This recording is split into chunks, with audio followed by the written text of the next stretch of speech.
Tengo aquí una copia de un menú del RMS Carpathia para una comida que se sirvió el 18 de abril de 1912, el último día en que los sobrevivientes del Titanic estuvieron a bordo del barco de Cunard que los rescató en el Atlántico Norte. Así que quería preparar un postre de este menú y uno de los postres es el pudín Hamilton, o pudín Hamilton.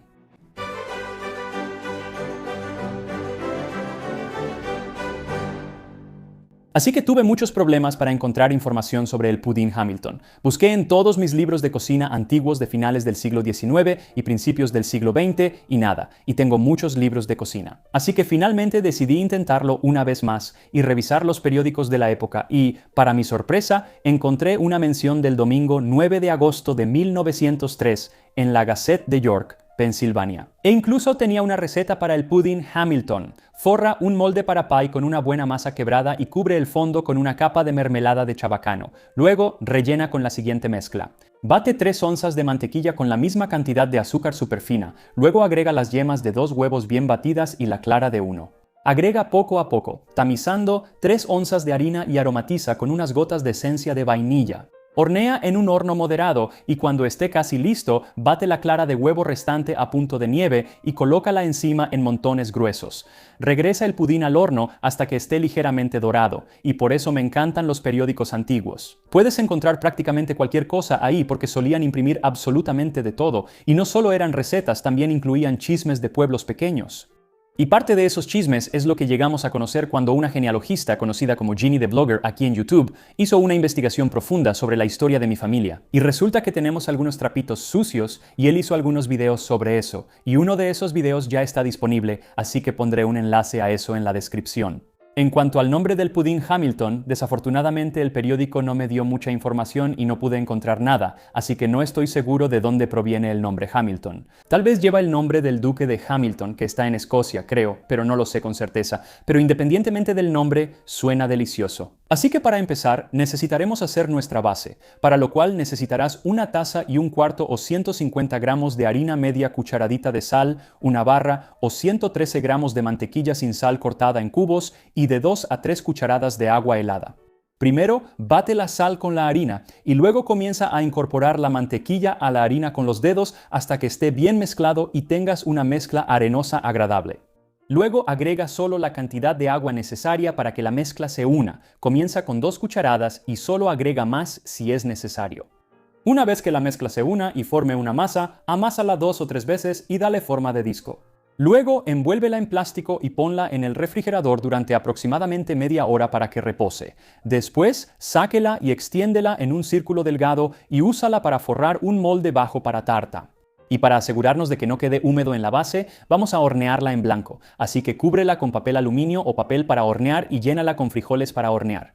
Luego, hornéala a 425 grados Fahrenheit o 220 grados Celsius durante unos 10 minutos. Después, sáquela, retira los frijoles para hornear y corta la masa que sobresalga. Y si tienes alguna grieta como me pasó a mí porque la base de tarta es mi talón de Aquiles, entonces puedes simplemente parcharla con un poco de masa sobrante, es muy fácil. Nadie notará la diferencia, especialmente si no lo publicas en YouTube para que todos vean tus errores. Luego, vuelve a meterla al horno por otros 5 minutos antes de dejarla enfriar completamente. Y mientras se enfría, puedes preparar el relleno. Ahora, el original, estoy bastante seguro, es para una tarta de unas 8 pulgadas que a veces es un poco difícil de encontrar ahora. Así que si vas a hacer una tarta de 9 o 10 pulgadas, entonces querrás duplicar todos estos ingredientes solo para asegurarte de tener suficiente relleno. Pero para la tarta de 8 pulgadas, lo que necesitarás son 2 huevos divididos en 2 yemas y claras separadas. Luego, 6 cucharadas o 85 gramos de mantequilla con sal, ablandada, 7 cucharadas o 85 gramos de azúcar superfina, media cucharadita de vainilla, 3 cuartos de taza o 85 gramos de harina y media taza de mermelada de chabacano. Así que primero bate las yemas de huevo y luego una de las claras hasta que tengas picos suaves. Luego agrega la mantequilla y el azúcar a un tazón y mézclalos hasta que estén suaves y esponjosos. Después añade las yemas de huevo y bátelas y luego las claras de huevo batidas. Y hay que mezclar esto suavemente con una espátula. Aquí también puedes agregar la vainilla. Luego cierne la mitad de la harina y mézclala suavemente, y después la otra mitad mezclando solo hasta que se incorpore. Y me sorprendió lo espesa que estaba esta mezcla. Realmente pensé que iba a quedar lo bastante fluida para verterse, pero definitivamente no lo es. ahora va a ir sobre una capa de mermelada de chabacano, y la mejor manera de hacer eso es hacerla un poco más líquida. Así que caliéntala a fuego bajo, no hasta que se vuelva líquida, sino solo hasta que se pueda verter, lo que hará que sea más fácil esparcirla de manera uniforme en el fondo de la base. Luego, sobre esto va el relleno. Pero es tan espeso que si solo lo pones y lo esparces va a ser un desastre y no va a quedar parejo. Así que yo realmente lo pondría en una manga pastelera y lo distribuiría de manera uniforme alrededor de la tarta y luego lo esparciría con una espátula. Luego mete la tarta al horno a 325 grados Fahrenheit, 160 Celsius durante 25 a 30 minutos o hasta que suba y se dore por encima. Y mientras se hornea, bate la clara de huevo restante hasta que tengas picos firmes y ayuda a agregar solo una pizca de cremor tártaro para mantenerlos firmes. Ahora, la receta dice que se supone que debes sacar la tarta o el pudín del horno y, mientras aún está muy caliente, poner esta clara de huevo en montones duros, lo que sea que eso signifique encima. El asunto es que si todavía está muy caliente, los montones simplemente se derriten y no queda bien. Así que saqué el mío y lo dejé reposar durante unos 15 minutos, lo que permitió que se enfriara lo suficiente para poder colocar las claras de huevo con una manga pastelera. No en montones duros, porque creo que los sobrevivientes del Titanic merecen algo mejor que eso, sino en un bonito diseño. Luego puedes volver a meterlo al horno durante unos 5 minutos para que las claras de huevo se doren un poco por encima. También puedes ponerlo bajo el asador durante unos 5 segundos. Yo no lo dejaría más de 5, quizá 8 segundos, o se va a quemar, pero eso ayudará a que tome color. Luego deja que el pudín Hamilton se enfríe completamente antes de cortarlo. Así que no estoy exactamente seguro de cuándo, en ese último día, esto se habría servido a los pasajeros a bordo del Carpathia. Tuvo que haber sido al mediodía o temprano en la noche, porque para la hora tradicional de la cena, alrededor de las 8, todos tenían que estar empacados y listos para desembarcar mientras se acercaban al puerto de Nueva York. Era la noche del jueves 18 de abril de 1912 cuando el RMS Carpathia entró al canal Ambrose, fuera del puerto de Nueva York. A pesar de la lluvia, el barco que transportaba a los 705 sobrevivientes del RMS Titanic llegó a Nueva York varias horas antes de lo esperado. Pero a pesar de haber llegado temprano, ya había miles de personas esperándolos en el muelle 54 de Cunard. Ahora bien, aunque hubo comunicación con el Carpathia durante los últimos 4 días, la mayoría de la gente realmente no sabía qué esperar cuando llegara, porque los informes de los periódicos estaban llenos de inexactitudes. El día del hundimiento, el Daily Times publicó el titular: "El Titanic choca con un iceberg y se informa que se está hundiendo. Los pasajeros están a salvo". Los despachos inalámbricos recibidos hasta el mediodía de hoy muestran que los pasajeros del monstruoso transatlántico de la White Star, el Titanic, que chocó contra un iceberg frente a la costa de Terranova anoche, estaban siendo transferidos a bordo del vapor Carpathia, un barco de la Cunard. Aunque está gravemente dañado, el Titanic sigue a flote y se informa que se dirige hacia Halifax por sus propios medios.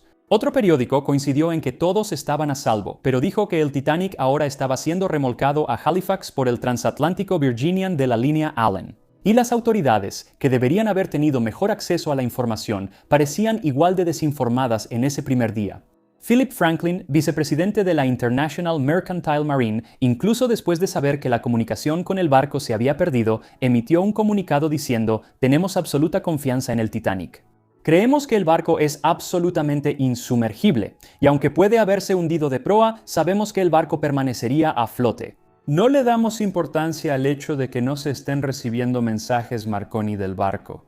Él creía esto porque aún no había recibido un mensaje de Bruce Ismay, presidente de la White Star Line, quien había estado a bordo del Titanic y sobrevivió. Dicho esto, lamento profundamente informarle que el Titanic se hundió esta mañana después de chocar con un iceberg, lo que resultó en una grave pérdida de vidas. Más detalles después.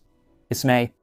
Pero incluso sin este mensaje, para la mañana siguiente, el martes 16 de abril, la verdad de la situación ya se había hecho evidente. El Titanic se había ido y con él se perdieron más de 1.500 vidas.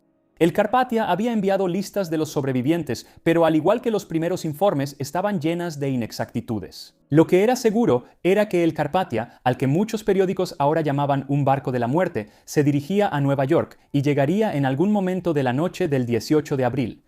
Uno de los primeros botes en acercarse al Carpathia fue el de un inspector de inmigración. En realidad, fue un doctor y sus 2 asistentes quienes subieron a bordo solo para asegurarse de que nadie necesitara ser puesto en cuarentena. Normalmente, un barco que llegaba a Nueva York en esa época veía a muchos de sus pasajeros, especialmente los de tercera clase, ser trasladados a la isla Ellis, lo cual expliqué en detalle en un video sobre ese tema a principios de este año. Pero debido a la tragedia, el comisionado de inmigración decidió que los funcionarios de inmigración serían enviados al barco para manejar todo el papeleo, algo que normalmente solo se les permitía a los pasajeros de primera y segunda clase. La tercera clase siempre tenía que ir a la isla Ellis.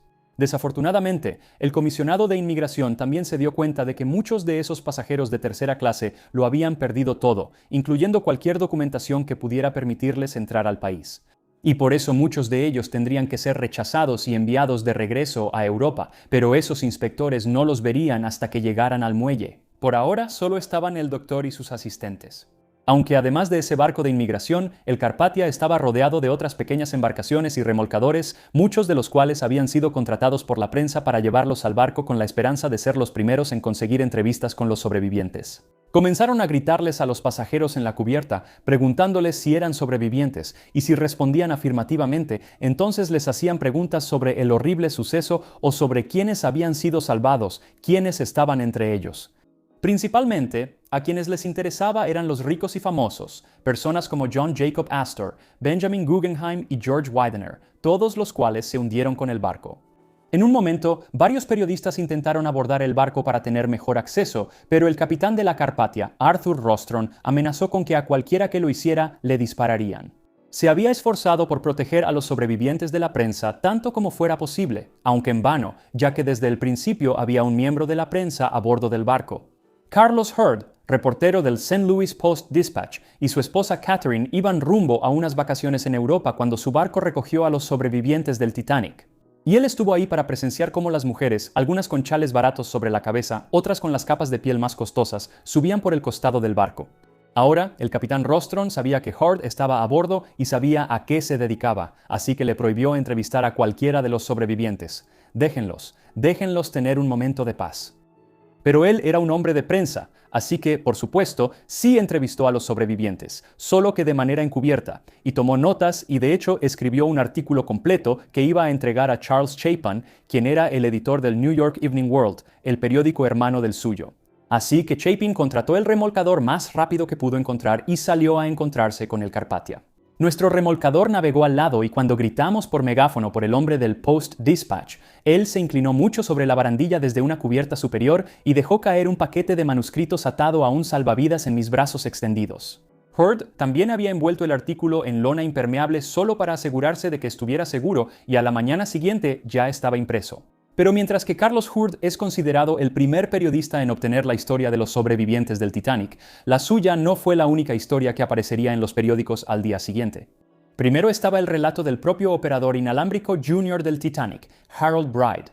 Con solo 22 años había trabajado junto al operador principal Jack Phillips, transmitiendo los mensajes CQD y SOS mientras el Titanic se hundía. Cuando fue arrastrado fuera del barco mientras la cubierta de botes se inundaba, pudo encontrar relativa seguridad a bordo del bote salvavidas volcado, el Collapsible B, y a pesar de haber resultado herido durante el hundimiento, poco después de ser rescatado por el Carpathia, se unió al único operador inalámbrico de ese barco, Harold Cottom, en la sala de radio del Carpathia. Él y Cottom habían sido amigos durante algún tiempo y, durante los siguientes 4 días juntos, transmitieron listas de sobrevivientes y mensajes personales de los sobrevivientes a sus seres queridos. Incluso cuando el barco entró al puerto de Nueva York y atracó, Bride continuó su trabajo transmitiendo mensajes hasta que su héroe y el inventor de la máquina que estaba usando subió a bordo y lo interrumpió, Guillermo Marconi. Marconi había sido contactado por el New York Times en un intento de obtener la historia de Bride, así que abordó el Carpathia con el reportero Jim Spears, quien le ofreció a Bride $500 o aproximadamente $17,000 hoy en día para contar su historia, la cual apareció en el Times a la mañana siguiente. Otro sobreviviente a bordo del Carpathia también logró publicar un artículo incluso antes de que el barco llegara al muelle. Escrito por el pasajero de segunda clase Lawrence Beasley, fue transmitido desde el barco al Times en Londres más temprano ese día. Pero esto era menos un relato sobre el hundimiento en sí y más una crítica a la seguridad a bordo del barco, y dio ideas sobre cómo mejorar la seguridad en el futuro. Cosas como que los barcos deben reducir la velocidad cuando están cerca de icebergs, deben tener suficientes reflectores para ver los icebergs en la oscuridad. Él fue quien dijo que necesitamos hacer simulacros de botes salvavidas cuando los pasajeros estén a bordo. Y probablemente lo más importante, que ningún barco debería poder salir de un puerto británico sin suficientes botes salvavidas y otras disposiciones para que cada pasajero y miembro de la tripulación tenga un asiento. Ahora, él mismo lo había escrito, pero antes de enviarlo, lo consultó con varias personas en el barco, incluyendo al segundo oficial Charles Lightoller y al presidente de la White Star Line, ya Bruce Ismay. Ahora, Ismay había pasado la mayor parte de su tiempo en el Carpathia sedado en su camarote. Como recordó uno de los pasajeros, el señor Ismay estaba fuera de sí, y durante la mayor parte del viaje después de que lo recogimos, lo mantenían calmado con opiáceos por órdenes del médico del barco. Y de hecho, él todavía estaría en su camarote incluso cuando la mayoría de los pasajeros se preparaban para desembarcar. Mira, el Carpathia no fue primero a su propio muelle. El primer lugar al que fueron fue el muelle 59, que era donde el Titanic debía haber llegado varios días antes. Allí descargaron los 13 botes salvavidas del Titanic que llevaban a bordo, y solo entonces el barco regresó al muelle 54 de Cunard, donde se había reunido la multitud. Muchos de los que esperaban eran miembros de la prensa o simplemente curiosos que esperaban ver a los sobrevivientes mientras desembarcaban. Pero también había muchos amigos y familiares de quienes habían estado a bordo, esperando ver si sus seres queridos estaban entre los sobrevivientes. Porque aunque el Carpathia había enviado listas de sobrevivientes, estaban llenas de inexactitudes. Así que hubo algunas personas que se enteraron de que su ser querido había muerto, solo para recibir un mensaje de ellos desde el barco informándoles que estaban bien. Y, por el contrario, hubo quienes recibieron noticias de que su ser querido estaba vivo, solo para descubrir que nunca volvería a casa. Incluso mientras desembarcaban, los rumores aún circulaban entre la multitud sobre quién estaba vivo y quién había perecido. Se decía que Madeleine Astor, la joven esposa de John Jacob Astor, había sobrevivido al naufragio, solo para morir a bordo del Carpathia esa misma noche al entrar al puerto. Pero luego, cuando los pasajeros de primera clase desembarcaron, Madeleine Astor estaba entre ellos, sorprendiendo a muchas personas que habían escuchado el rumor. No fue hasta que el capitán Rostron entregó una lista corregida de los sobrevivientes que se conocieron los nombres reales. E incluso entonces, cuando se trataba de la tripulación y gran parte de la tercera clase, no fue muy útil porque había muchos errores ortográficos en los nombres de las personas. E incluso hoy en día hay desacuerdos sobre el número de personas que realmente sobrevivieron al hundimiento. Cuando la gente desembarcaba, aquellos que necesitaban atención médica salieron primero. Fueron llevados a hospitales cercanos en una de las 35 ambulancias que estaban esperando. Luego, los que no estaban heridos desembarcaron por clase. La mayoría de los pasajeros de primera clase tenían autos esperando para llevárselos rápidamente. Algunos de los pasajeros de segunda clase también fueron llevados en autos privados. Pero muchos de los de segunda clase y prácticamente todos los de tercera clase fueron entregados al cuidado de organizaciones benéficas como la Cruz Roja, que los ayudó a llegar a su siguiente destino. Como muchos de ellos literalmente habían perdido todo lo que tenían en el mundo, a menudo se les daba ropa y dinero tan pronto como bajaban del barco. Por ejemplo, un comité de la Bolsa de Valores de Nueva York había preparado una caja negra llena con $5,000 en billetes pequeños que simplemente se repartieron entre los pasajeros de tercera clase cuando desembarcaron. El último grupo en salir fueron los 214 tripulantes sobrevivientes del Titanic, aunque 172 de ellos fueron llevados casi de inmediato al muelle. 61 donde abordaron el SS Lapland, que en la mañana del 20 de abril los llevaría de regreso al Reino Unido. Pero hubo una persona que debía estar a bordo del Lapland y no lo estaba, y ese era J. Bruce Ismay. Se dice que incluso antes de que alguien desembarcara del barco, el senador estadounidense William Alden Smith de Michigan subió corriendo la pasarela directamente a la cabina de Bruce Ismay. Le informó al presidente de la White Star Line que no regresaría a Inglaterra hasta que testificara como el primer testigo en una investigación para averiguar exactamente qué sucedió en el Titanic.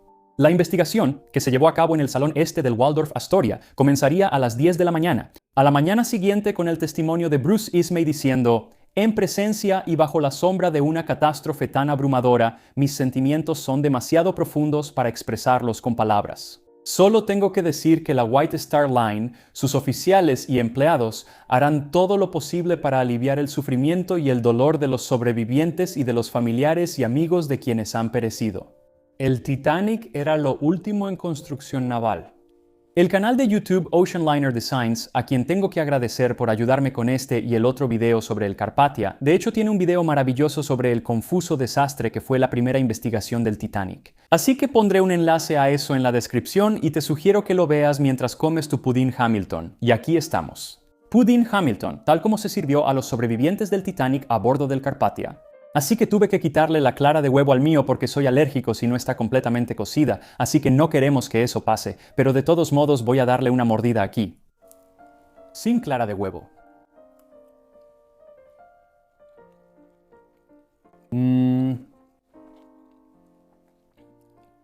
Eso está bueno.